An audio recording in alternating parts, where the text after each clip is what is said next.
Welcome to the Keystone Initiative, providing the strength to support and the vision to lead.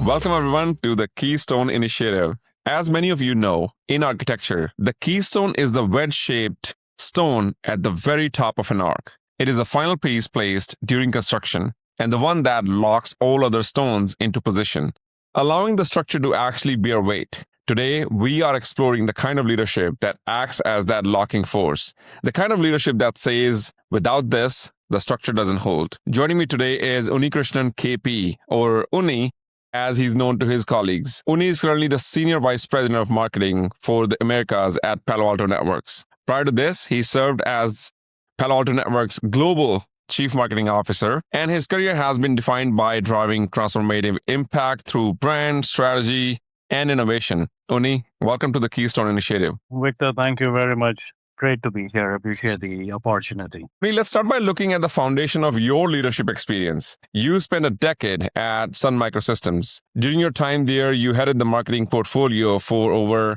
140 countries in the emerging markets region. From mentorship perspective, how do you build a cohesive foundation and a unified leadership structure across that kind of staggering cultural and geographic diversity without losing the core vision? No, Victor, I think it's a very important area to really look at. Come to think about it, a lot of organizations, when they launch their global initiatives, when they start looking at a global strategy, many times they forget that, hey, it is one shoe size does not fit all. And I think one of the biggest learnings that we had very early, and I think that's something that I really take into account even today, is you will have a global strategy, but you need to have local adaptation.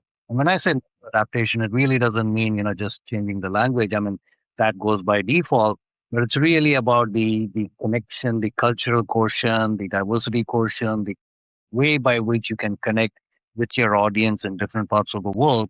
That's how you come across as a larger global organization. And this is how your leadership is evolved, because that's what you work on to develop it. That when you are being part of a larger global, leadership team, you're coming across as somebody who's really able to adapt and understand what the nuances of your various customers and your stakeholders. So only someone from outside, when they are hearing this, listening to this, they might feel this is almost daunting to learn different cultures of different countries. Even within countries, there could be different aspects of it, right? So how did you actually learn, or was there a strategy that you didn't have to learn everything and you relied upon your team, obviously, but how did you get to know what's right, what's wrong?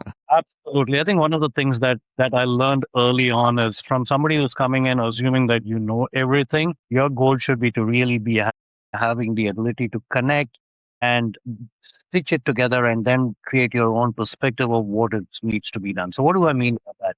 It's really about reaching out to customers. It's about reaching out to stakeholders. Your biggest power you'll always have is by connecting with teams who are very close to your customers. So when you have your ear to the ground and you're listening to those teams and who are in fact talking to the customers, you connect and you understand what are the requirements. You also take that opportunity to reach out to a set of them, right? Hey, you may know a customer very well in let's say in Germany or in Japan, or somebody would help you connect with them. Having those conversations with them is really helpful in terms of how you start thinking and building your perception, because it's not something of you doing it sitting in your ivory tower.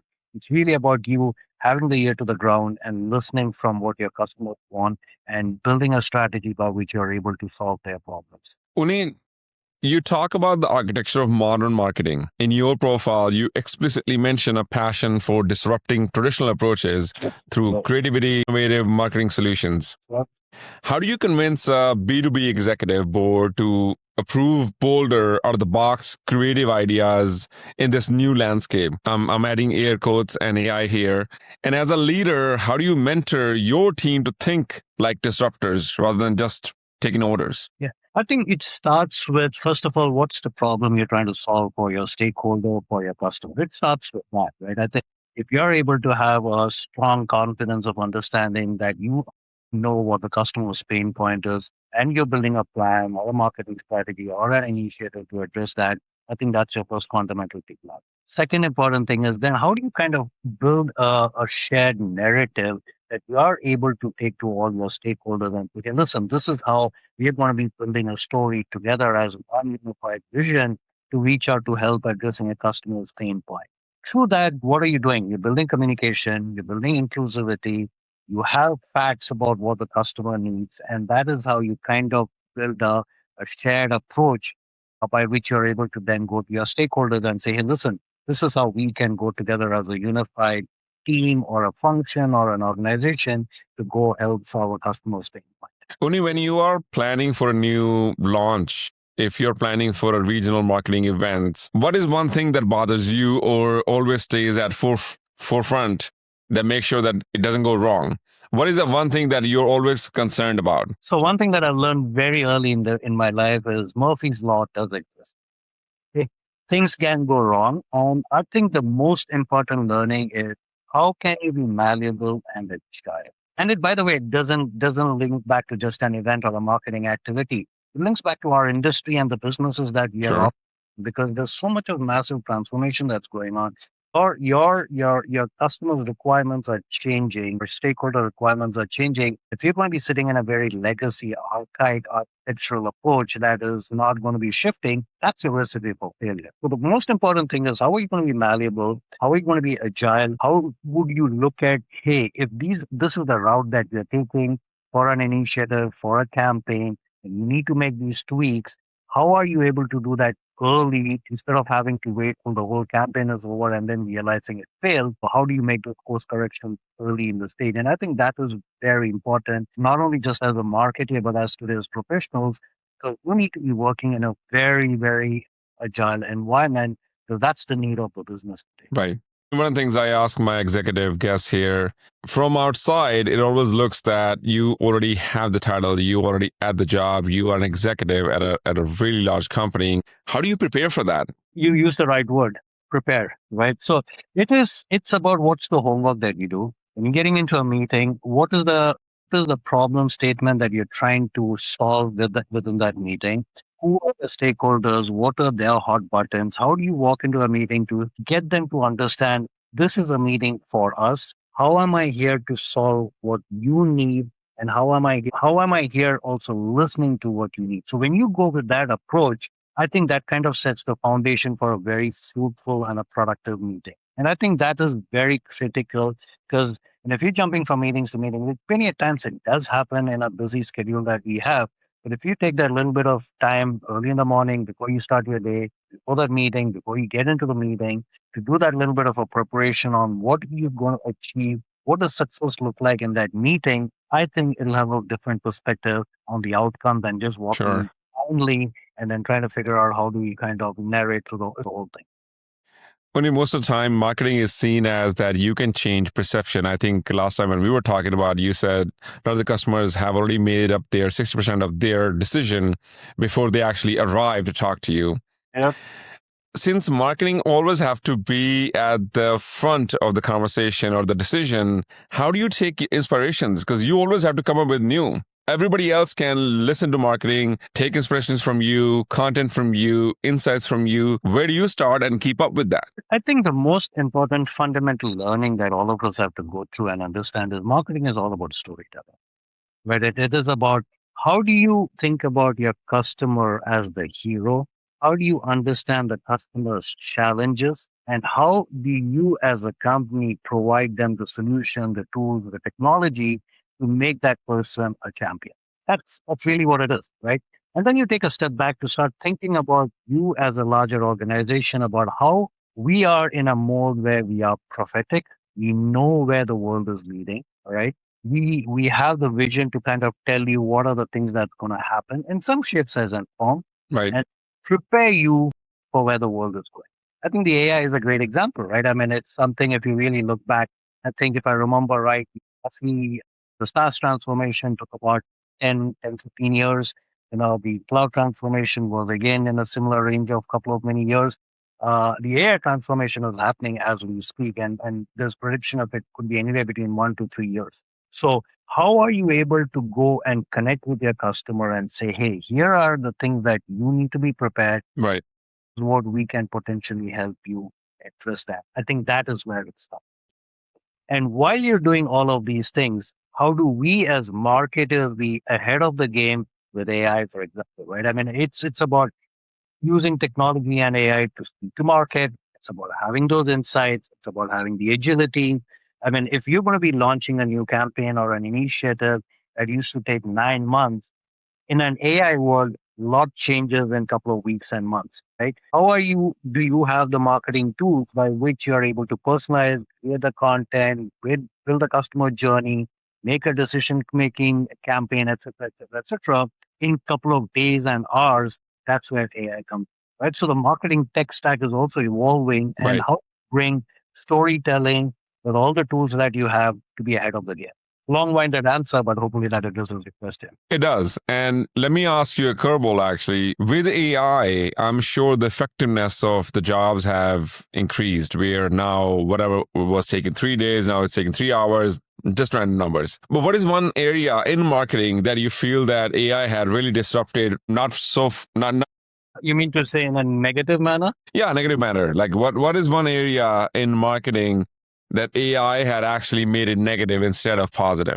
I would rephrase that in a little bit of a different way. Vikram. Sure. Not about a negative. It's about if everybody uses AI the same way, there is no level of personalization and humanization that's involved. Got I it. mean, like going to ChatGPT and saying, "Hey, give me a campaign to address X." If Victor sitting in company X asks that question, and only sitting in company Y asks that question, and Jane sitting in company Z Hmm. asks the same question, you're all going to get the same answer, and then you blindly take it and you execute on it. And that is where we have a problem, because if you start using AI just to kind of looking at it in a very blind, cut paste copy Right. to reduce your workload effort and use it, that is going to be detriment. The Got thing it. that will make the biggest advantage is how you put your thought process, how do you put your intent, how do you put your humanization. It's really about connecting the AI technology with your brain power and your intellectual horsepower. And I think that is what's going to make the biggest difference. Makes sense. All right, Oni. We've talked about strategy, we've talked about leadership. Now it's time for our rapid fire segment. In your core expertise, right alongside strategic marketing and revenue growth, you explicitly list the phrase kick butt fun. So let's put that to test. Short questions. What are the first thing that comes to mind? Shoot. You mentioned being passionate about photography in your free time. What is your absolute favorite subject or environment to shoot? So, photography is an interesting hobby of mine. I started many years back, and I think I was telling you this last time, with the whole gadgets of cameras that I would Yeah. when I would travel. And even when I was on an office travel, business travel, I would actually carry a big bag because I had my camera. And if I had a couple of hours, I would step out for a hike, get some nice scenic beauty, some environmental stuff, or some environment stuff, or some animal photography that I would done, which I would love to do and which I still continue to do. That evolved to a DSLR, and that's now evolved to a good phone that you have, because it goes into your pocket. You can go for a run, you can go for a nice hike, and guess what? You see a beautiful sunrise or a sunset, and you see a nice bird flying over it, and boom, you're able to get a perfect Right. scenic. And I cherish that. I think those are my, my self fun moments, if I may use that word. Nice. Yeah. You also have a passion for traveling. Out of all the countries you managed to travel, which one surprised you the most or left the biggest mark on your personality? I don't think anything surprised me per se, because one of the things is I really look forward to travel, and especially if I'm going to a new country. I like to make it a point that, hey, even if it's a couple of hours that I want to go for a hike or, walk in the city, wherever I am in, if I have the opportunity that I'm able to drive out or go out, I love that. And I actually look forward to that. I have been fortunate. I don't have trouble traveling. I eat all kinds of food. In fact, I'm pretty adventurous with food. Nice. All the countries that I have traveled to, I've always have something beautiful, some beautiful memory that I've always cherished. I'm sure there's still one that it's close to your heart. That's something that you really want to go back. What would be that one country? I think if there is one that really stands out is my trip to Japan. Okay. It's beautiful. The people are wonderful. The food is great. Right. That's something which is maybe we can take a notch higher in terms of my overall ranking. Got it. Got it. Okay. You're also dedicated to fitness. I know that. So after meetings or launch, what is one thing you just like to go and clear your mind. You know what? I want to make the most of the beautiful weather that you have in California and the beautiful roads that you have around my place. So get onto a bike and just go for a by 30-minute bike ride. And I think that is good. It's good for cardio. It's good for muscles, and it gives me that mind space, which I think all of us need after a long day at work. Nice. Okay.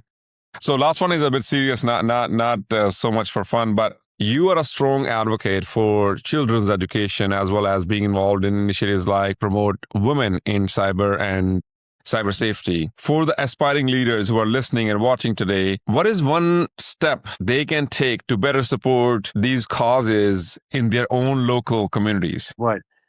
The way you should look at it is ask your heart. This is something that you need to be passionate about. Look at, your community, look at an area that you believe that you could give your full-time passion to something. It could be education, it could be, some kind of an impact that you want to draw. Use it as an initiative that is coming from inside you, and not as here's my weekend tick mark, or here is something that I want to just add to a roster of things that I'm doing. I've been very fortunate to be associated with people who've been really, really in deep with education and supporting up a lot of women initiatives. Sure. It was easy to kind of connect with them, see what they're doing, and really be involved with them. And so my advice is really, hey, don't do it just because it's an activity. Ask yourself, what is that initiative in the community, that problem that you want to solve?